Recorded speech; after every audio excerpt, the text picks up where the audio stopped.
This is the Grapple of Your Eye podcast, episode 18, Finn Marshall.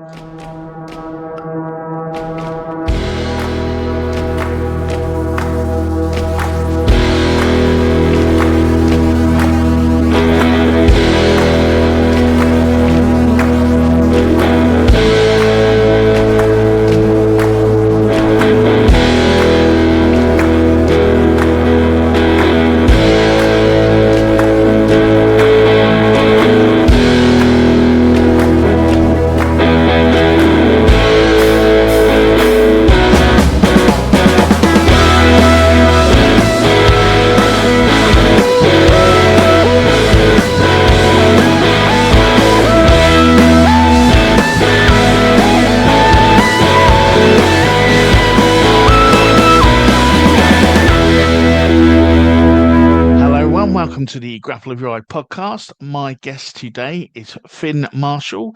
He is someone who has been wrestling for over 20 years and he has represented Team Scotland, Team Great Britain, from schoolboy all the way through to seniors. And in that time, he's won 9 British championships, 13 Scottish championships, and is the current reigning and defending 2-time Snakepit World Catch Wrestling Welterweight champion. I think I've got everything in there. So welcome to the show, Finn, and how are you? No, I'm good. Thanks for having me on the show. No, it's no problem at all. Thank you for taking the time to be on.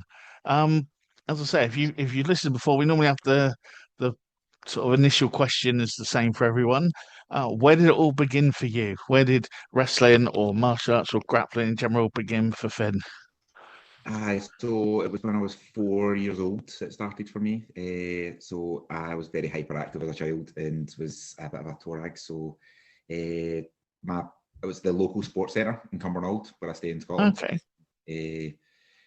Basically, I was up to mischief and got into trouble all the time. And they told my parents to put me into some sort of sport that was on at the same time as my sisters, and wrestling was on. And so it was judo and various other ones, and that's what really got me into it was the fact that it was bad behaviour and being too hyper. Something to calm me down and burn that energy off. Can you remember that first lesson? Can you remember sort of being? Was it something you wanted to go along to, or were they making you go along? No. But truth honest, I was quite happy to go. There was about 40 kids on the mat, and it was taken by a Russian coach, Granite, that was the coach there at the time, and it just looked brilliant. But it just so I've got loads of cousins and things like that. So I used to be play fighting anyway. So getting to see that and being allowed to play fight without getting into trouble, I was like, oh yes, I'm up for this. This is good. Oh, no, brilliant. So where did it go from then? And so you had your sort of first lessons. You've been dragged along. After a little while, I guess you're getting into it now. Is it something you're thinking, oh, actually, I'm quite good at this, or I'm enjoying this? Yeah. Or were you being dragged out still? So I wasn't really I was 6. And when I was 6 years old, I was going to competitions, and from there I built up, and then I won my first Eastern Districts, then I won my first Scottish, then I won my first British, and things were just building up from there. And when you were winning things, there are a lot of grassroots stuff at the time. So the Scottish team took me to France when I was younger. Then the British team was then taking me across to Russia, to Bulgaria, things like that. So things were going really well for me. Quite quickly. Okay. And how did you notice anything with you mentioned the hyperactivity that you had? Did you notice any changes in you, maybe at school as well, or in other things like off the mat with what you were doing on the mat? Oh no, definitely. No, you got more focused with things that gave you a good discipline, and it burnt off a lot of energy. So I wasn't as hyped up and things like that, and being able to focus on there was definitely a discipline when it comes to wrestling, judo, and all the rest of it. There was a behavioural things okay, sit, watch, do the technique, and you could manage it. It was a good way to learn, especially it's a visual way for learning. It's different from school. It's you have to read and do all the rest of it. Whereas for grappling, it was no, here's watch what you do, and you could get to feel it, and it was a better way for me to learn. Hence, I picked it up quite quickly. That's it. And did that? How did that go with you in competitions? Obviously, in your normal gym every week, you're getting your routines, and then as you're starting to go to competitions, I had bigger venues, a lot of people there, maybe that you don't know. How did you find sort of the hyperactivity in those situations? That part was fine. No, I had no issues. My nerves are a nightmare part for it. I have definitely nerves. competitions. If anybody that knows me knows how like I go sheet white, I don't really talk to anybody. I'm in my own wee zone, and I burn off a lot of nervous energy. Just get like I probably had about 40 odd matches or to 100 odd matches in my head before I even stepped on the mat. Like I've played it all out in different scenarios. What if he does this, he does that, and But I think when I was younger, I didn't overthink it as much. I didn't have as much pressure. Like so when I started the competitions, it was just go on, have fun, enjoy yourself, see if you could beat them. But the more you won, the more pressure you put on yourself because you're thinking, no, I'm the champ, so I can't be losing. I need to be winning. So I don't think No, fair enough. it was more mind games for myself. Did you find any changes as you sort of got into the sort of the team bracket and the older team bracket as you sort of moved up through? As you say, you're starting to do all these other different competitions and international things popping up, for Scotland and Team GB and that. What sort of changes did you have to change your training at all as well? What was the sort of the intensity like? So I definitely had to change a lot. The more I was getting into the Team GB, the more older I was getting. I had to quit other sports because I was doing lots of other sports, and I had to like stop them because I had to go and concentrate on just the one sport. So like I had in like a dietitian, I had in strength and conditioning, and all these other aspects to it. So like my daily life was like school, going and doing strength conditioning, going in and then wrestling, and then you had your mobility stuff as well to try and make sure you were stretching. So it was like every day I was training. And it wasn't always at my gym because my gym was only open for Saturdays. So I had to go to other gyms and meet up with other clubs and train with other people just so that I was always training. Oh, excellent. And how did that translate then on the mat now? Because as I say, you're going around in different places in these different countries, different competitions. Are you seeing things like techniques maybe you hadn't seen before, or is it coming in a different way? Because it's always that thing that when you're in the same sort of pool, same as regional competitions now, you kind of end up with the same people a lot of the time in your areas, whatever. Then suddenly you've got this wider pool of participants.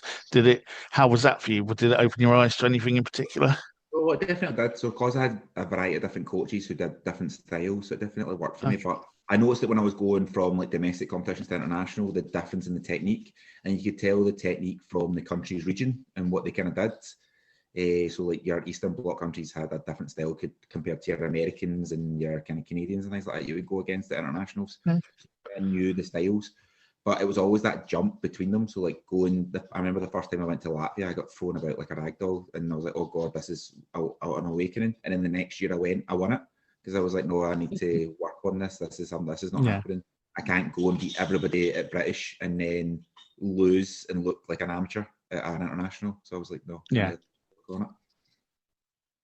Okay, so did you have a particular plan in going at? Was it like suplexes and something that you were working on for that, or? No, when I was younger, it was more simple techniques. There was nothing flashy. You had to have simple won you the match. It was like your single legs, double legs, or like a fireman's carry, something that you would do that wasn't too flashy.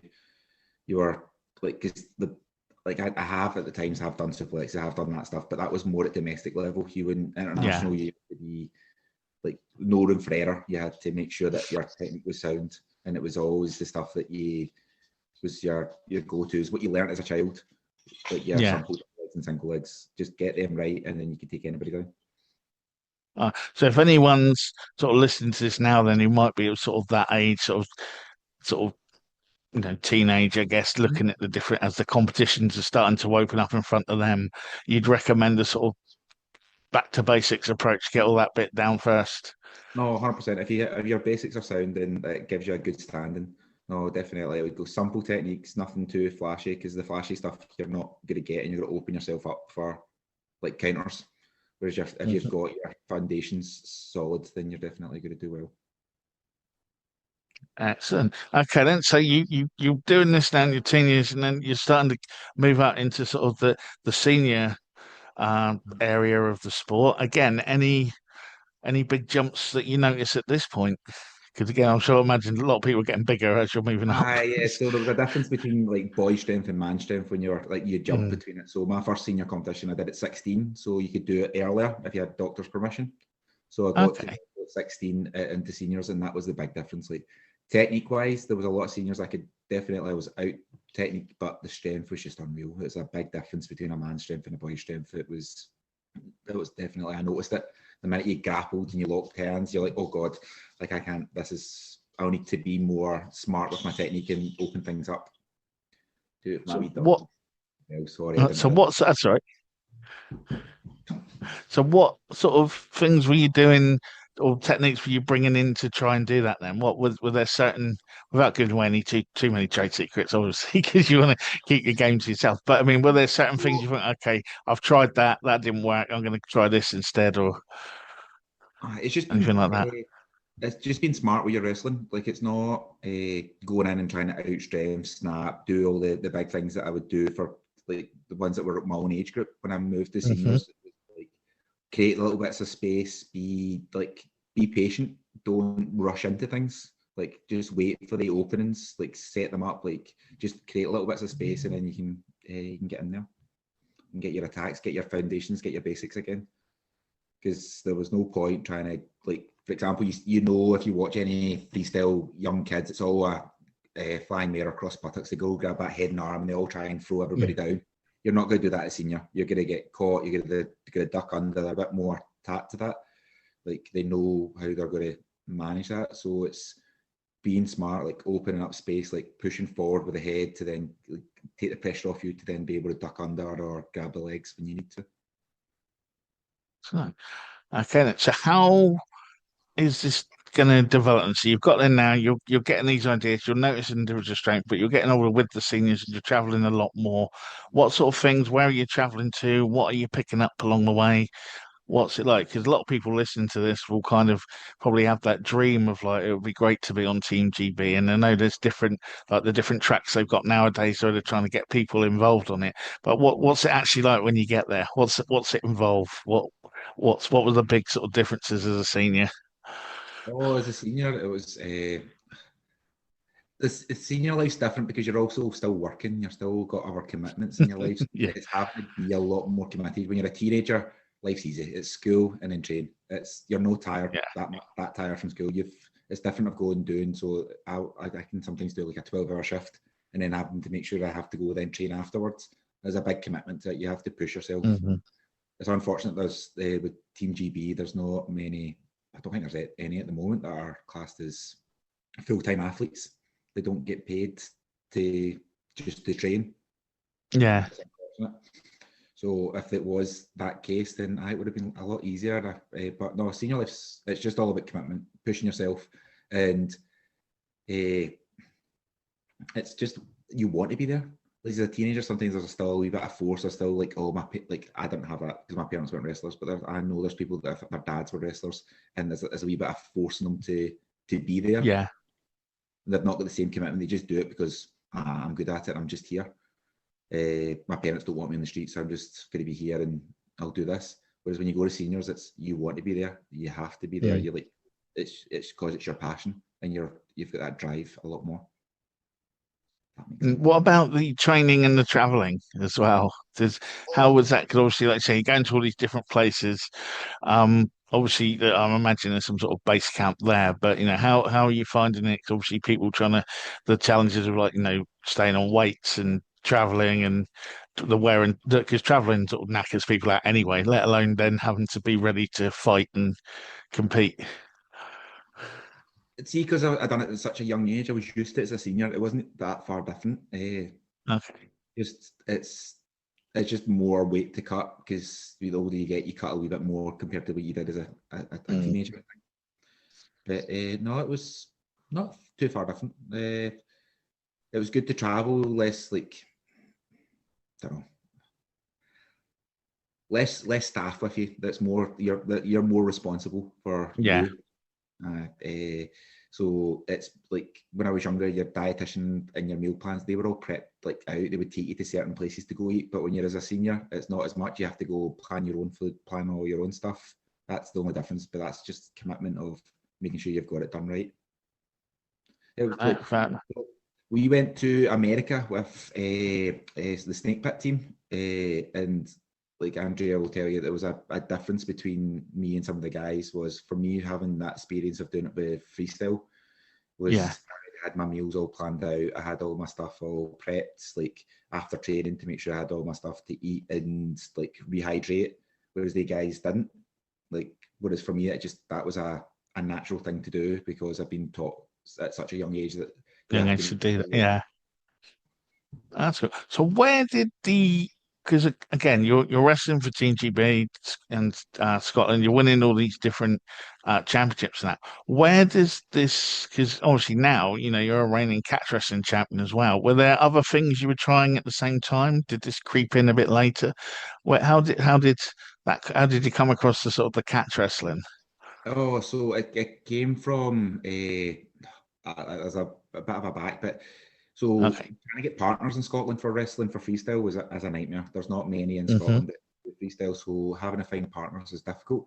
So I had friends that went to MMA gyms and jiu-jitsu Yeah. gyms, trained, and so I'd have to go through to them to go train to get extra partners. I then got involved within the gym, the Scottish Hit Squad, and started coaching and things like that. So and doing that and trying my best to jump into the BJJ world and try and do that. But it was my friend Brett Hawthorne. I wrestled with Team GB for freestyle, and Hmm. he was the reigning world champion. And he told me, he's like, "No, this will be perfect for you. The fact that you've got a jiu-jitsu and submission knowledge now, and you've got your freestyle, this is perfect for you. This is the middle ground doing catch. It's submissions, and it will feel more natural to you because you don't want to go on your back. You've grown up, stay off your Yeah. back, and it's it's perfect. So it suits me down to a T. Like I'm still going in. If you watch any of my matches, I'm not doing anything too flashy. It's simple wrestling basics because it's what works. How was it then? Just going back to the going into gym with the BJJ stuff and as well.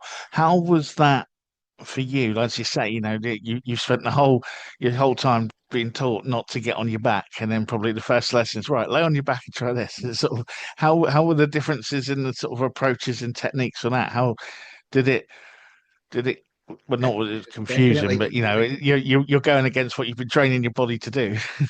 oh, it definitely goes against the grain for me. Like it's like it goes against my muscle memory a lot of times. But it's took me a wee while. So probably for the first year or two, it was really difficult for me to try and transition between the two, try and get to find that kind of middle ground.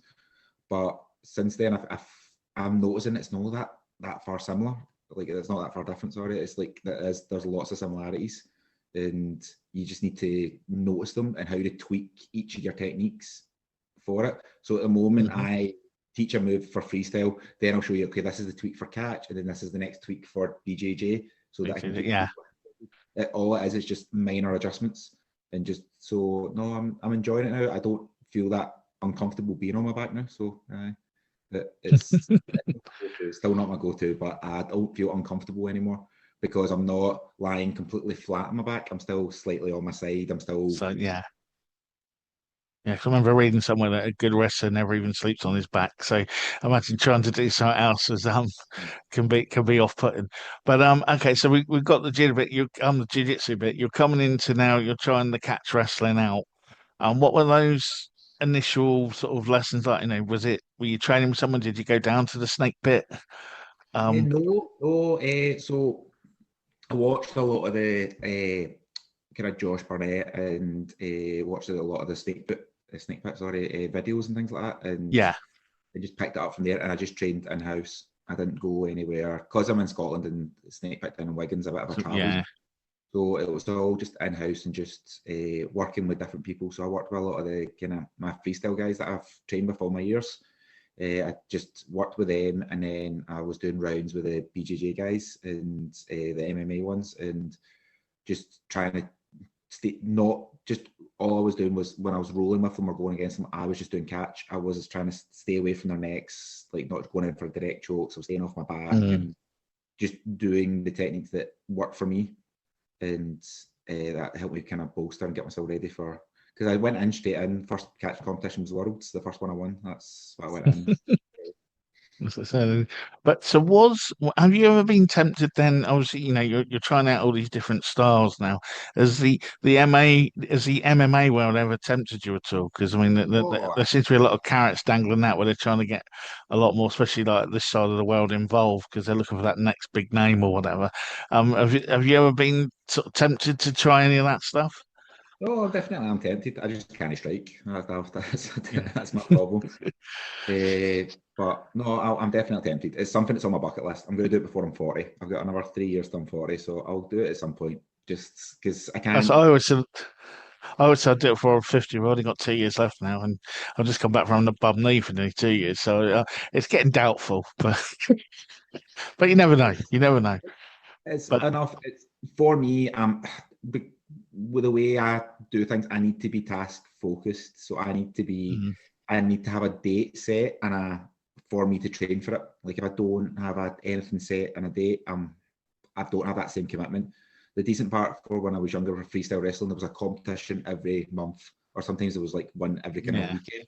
So you knew that, okay, that's my next goal. That's my next goal. I need the goals for me to push myself. If I don't have the goal, then I don't push myself.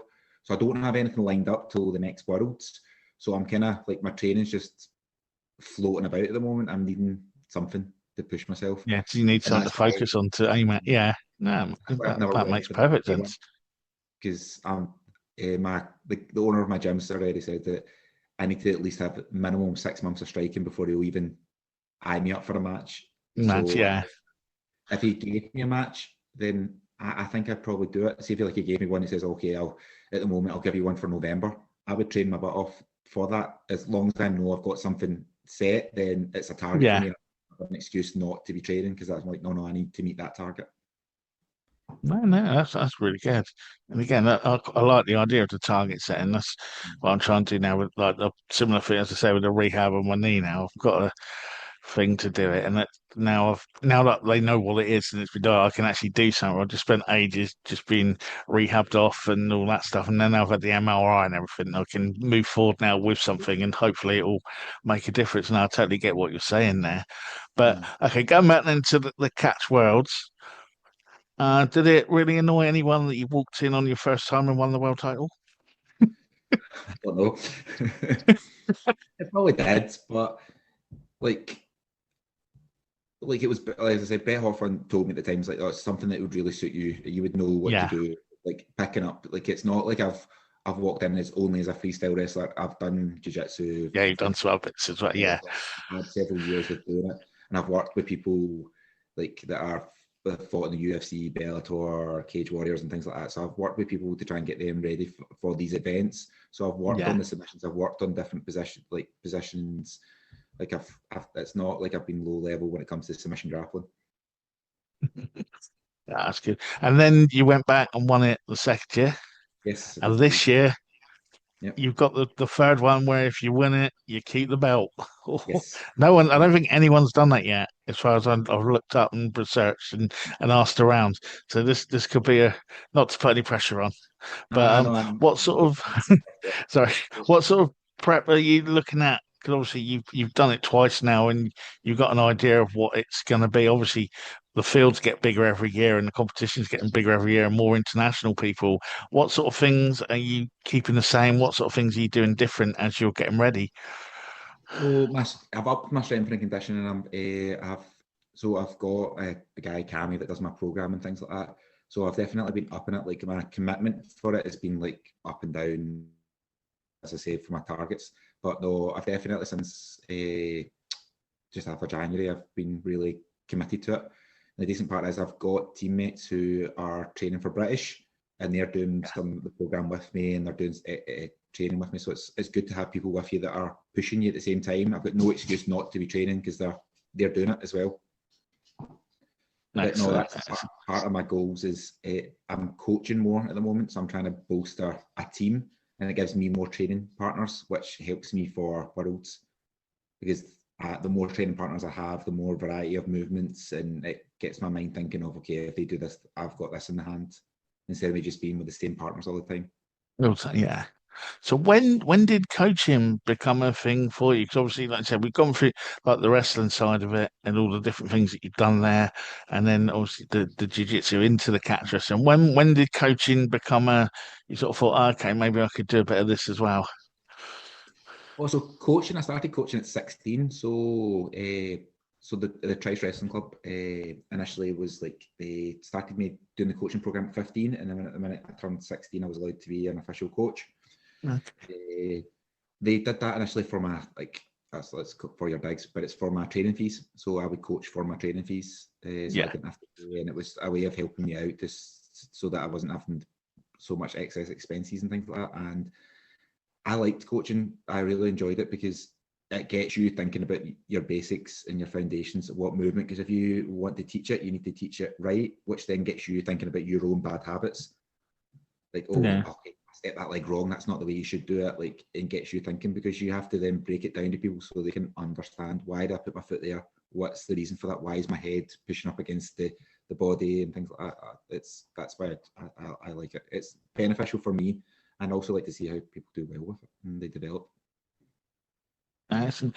And what sort of elements is there any? Have you got a particular element you enjoy coaching more than anything else? Have you got that sort of your technique or your style or anything, or is it just sort of teaching everything to everyone? No, I just like teaching everything to everybody. Like, there's it's a lot of times I'll go over the basics quite a lot, and I will go back to them because I'm really big on it. I just want you to be able to, if you can do the standard basics correct, then you're in good standing. And that could be like as simple as we just had the training day after the last Interclub at Snakepit, and we were just going over the basics of even your stance. Like, how do you stand? What are you actually looking for when you're in this stance? Why are you in this particular stance? Like, why is your chest like this way? Why is your head up? Why is your hands in this certain position? Like, going down and explaining all the fine details, because you'll see from when you're at World, you'll see so many different variations in stance. Like, you'll see people come in with a judoka stance. You'll see ones coming in with a BJJ that they're nearly wanting to sit down, and you'll see people with sambo because they're so used to people grabbing at the collars and things like that. So, trying to explain why, as a wrestler, do we stand like this to try and to limit the counters that are, or the basically what attacks they can do on you. No, very good. So what then? So we've got the Worlds coming up. Have you? And you say you're looking for other things. Are there any other things that you would like to achieve, or any other competitions that you would like to go at? Because you went up, as I say, you went to America, didn't you? And did I'm going to get the initials wrong now, but the Josh Barnett one, the I forgot what it was now, and competed over there. Aye, but it's there's too many initial things nowadays. It's like alphabet soup. But yeah. So you went over there and traveled around. Is that something you want to carry on doing, or are there other things that you'd like to set for yourself? No, my only goal at the moment is catch worlds, and then after that, I'm getting to an age that I've not got that many more sporting personal achievements that I'm wanting to go and do. As I say, I want to do an MMA fight in my bucket list. I'd like to compete a wee bit more at BJJ if I could, and but for catch wise, that's what I'm really enjoying now. So if there was something that would be a bit more interesting, I would I seen that there was obviously the one that they had in Argentina not that long ago, and they have the combat wrestling that's in Bulgaria as well, and there's things like that I would like to give a wee try. But I like the Snakepit rule set; it's really good.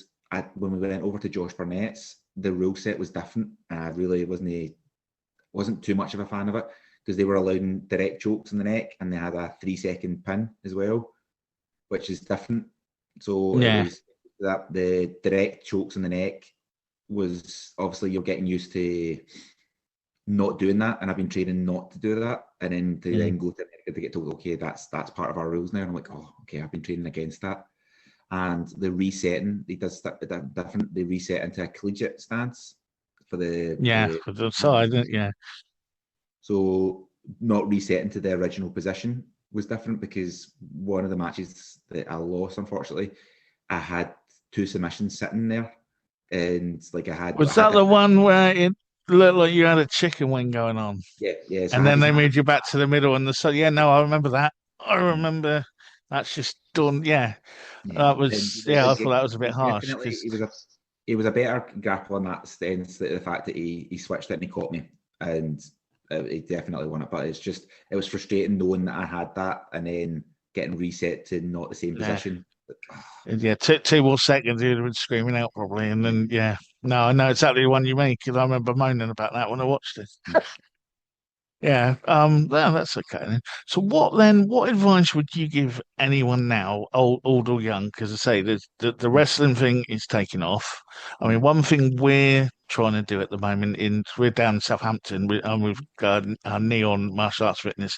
We've got a young class, but just trying to recruit and then trying to, because obviously not everyone wants to compete, and we're trying to encourage that a bit, to push yourself. But a lot of people just like the safeness of doing it in the club, and not everyone needs to, but it's what are you guys doing to sort of encourage people through the door and maybe some competition stuff and everything like that? Because that seems to be a challenge across, especially for wrestling at the moment. No, no, it's definitely that's why I like to see the at the Windsor competition that they did for freestyle, and they had a Mm, novice section, and then they had obviously the ones that weren't a novice, and they're doing that exact same for the Scottish Championships for freestyle that's coming up as well. So I like that they're doing that, and Catch is trying to do the same. Obviously, we held the Scottish Championships up here, and it yeah, was meant to be for people as a first time comp to get you interested.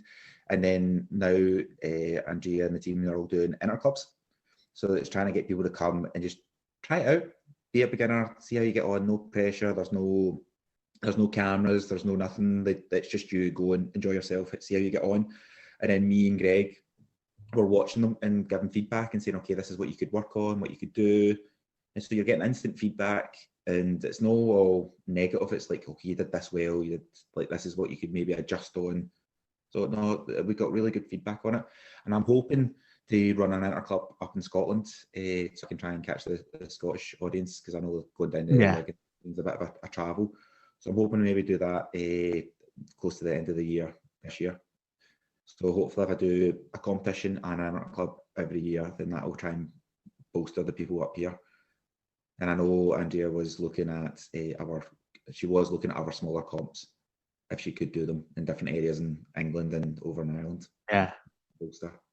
It's just trying to get small competitions so that people don't feel intimidated and don't feel, as you say, oh, I'm just enjoying it in the club and that's it. You want to test yourself a wee bit, and plus it's a bit of fun, especially coming up to the inter club and getting Yeah. to meet people. Because people do travel, they do go around. It means that, like, if they are up in Scotland, they can give me a wee message and they can come train. Oh, cool. Well, yeah, because we do the Solent Open and the Neon Open in Mm. Southampton with British wrestling as well, and that's a novice competition. So we try and encourage, some of them just being rash guards and shorts rather than the whole leotard thing, because that seems to be an issue for some kids as well nowadays. Just getting to put the put that on, but then it's going all right. But again, it's just always trying to get that few more in or a few more over the door, and it just seems, I don't know. Nowadays, I think we're competing with Fortnite and Call of Duty a little bit too much, and just trying to sort of overcome them. So yeah, any tips of getting them through the door is always a bonus. But yeah, no, but it's going okay. It's going okay, and we got one coming up in May actually, and but yeah. So you're in day to day. You are in Scotland, and I have just gone blank on the name of your club because it's really cool. Scott, Oh, say it again. So it went out a little bit then. Scottish Hit Squad. A Scottish Hit Squad, that was it. So, what's the Scottish Hit Squad up to at the moment? Then, as well as you say, you're pretty much doing all different styles. Yeah. So we've got a brilliant team there. So we've got Brian, who's the kind of head owner and coach and things. So Hmm. he works with the MMA guys and works on the BJJ and things like that, and he does some of the wrestling as well. And then we've got Veronica, who's I'm trying my best to get to do catch, because I think she'll be good at it. So she's Oh, our because that's sorry, I'm sorry, but then because that the one someone from your play won the ADCC, didn't they? Or got a belt from that? So, yeah, yeah, she won ADC's the belt for Scotland and also for Ireland, and she also won gold at the UWW grappling worlds. cool. So no, I it's know like who you're on. About. Yeah, no, I really, remember really seeing that when I good was looking get through to researching. Yeah, catch. oh, that's cool. So, and what sort of what other sort of clubs and classes have you got there? Is it we going all ages, or is it just for the full Yeah, on? yeah. We've got kids classes for BJJ and things, and then we've got teenage classes for BJJ and MMA and things, and then we've got obviously our adults, and we also at one point had our over 35s as well. That we Oh, had cool. just to come along and try it, and there was no pressure, and you're not worried about all these young people that are going to hurt you. Rip you a new one. That sounds like every tournament enter now for BJJ. It's like, yeah, we've merged your groups. Okay. I think the last one I was in, the closest to my age was 21 years younger than me. And it was just like, so I'll give it a go. I got fourth. Oh, well done. But it's, it's getting the comps in, and it's just, yeah, no, but that is a challenge for the older people nowadays. But I'll give it a go. But no, it's been great chatting. Is there anything else though that you would like to get in about? What you've been doing, how you've been working, what you've been training? As I said, it's just mostly coaching I've been doing. I have been training myself just to keep myself fit and do Yeah. things. I competed at the Inter Club as well. I forgot about that. Hmm. I had a few matches, won them all, but like it was good to try like go against people with different styles and things like that as well. So I was going against people that were heavier than me and lighter than me, and just messing around and seeing how things are working. Kind of things. Yeah, that's cool. And how would you say, just going back, looping it back round to the start then, how would you say your hyperactivity is now as an adult compared to obviously like when you started, you were talking about then compared to now? I mean, is it still the same, or is it more controlled now, or Oh, it's a lot how more how how controlled. do you, It's a how does lot it more how do you controlled. feel now? I feel better. I am a lot more controlled now. I'm more wary of it. Hmm. And I if people will know me that when I don't train, I get really antsy, and like as my wife will tell you, I can't sit down. I'm like I always have to be doing something. But no, it's a lot more focused now, and I utilize it a lot better. I'll use it like I utilize it well in my work. I utilize it well for wrestling and things. So it's I've definitely found what works for me and what doesn't. No, that's excellent. Because I'm a school teacher by day who specialises in SEN, so all these things really interest me as well. And I'm just trying to, if I could only convince the school to actually put some more of this in there, we'd be but it's an ongoing battle. But no, that's great. So if anyone listening to this, then they're thinking, okay, I live up in Scotland, or I'm interested in some of this. What's the best way to get hold of you, Finn? What's the best way to contact you, or the gym, or whatever? So the best way to contact me is on Instagram. Like it's the only way. It's my only social media outlet. Like, I don't go. I'm not on Facebook. I'm not on any of that stuff. Just during my work, I stick to one social media platform, and that's it. So if Hmm. they want, they can message me. It is public. My Instagram, so it's WeFin, and they can message me on that. Okay, When it I'll comes to I'll link it in the show notes as well. when it comes to the club, then it's the Scottish Hit Squad, and Brian's the owner, and he can keep you right, and he'll let you know. Right. I'll If put you're that link interested on there as well. in style wrestling and you're up here, then it's my original club is the Trice Lions Wrestling Club, and you can contact them on social media as well, and they'll keep you Oh, right. cool. I'll have that one on as well. No, that's great. Well, thank you for taking the time out of your day to spend it with us. No, And no problem. no, it's been a real pleasure. Thank you very much. No, thanks very much. Much appreciated. Thank you, Finn, for taking time to speak to us today. I've been your host, Brett Summers, and we'll be back next week with another exciting guest. In the meantime, you can check out everything that we've been doing, all our previous episodes, on the grappleofyoureye.com. Also, we are available on Apple Podcasts, Spotify, and all the other different podcast apps that are out there. Please rate and review us. It really does help. Maybe a cheeky share. And if you're the kind of person that likes to watch, you can check us out on YouTube, where again, a subscription and enabling notifications and maybe some ratings and comments, but that would be really, really cool and really help us out. But until then, we will be back next week. Stay safe and stay on the mats.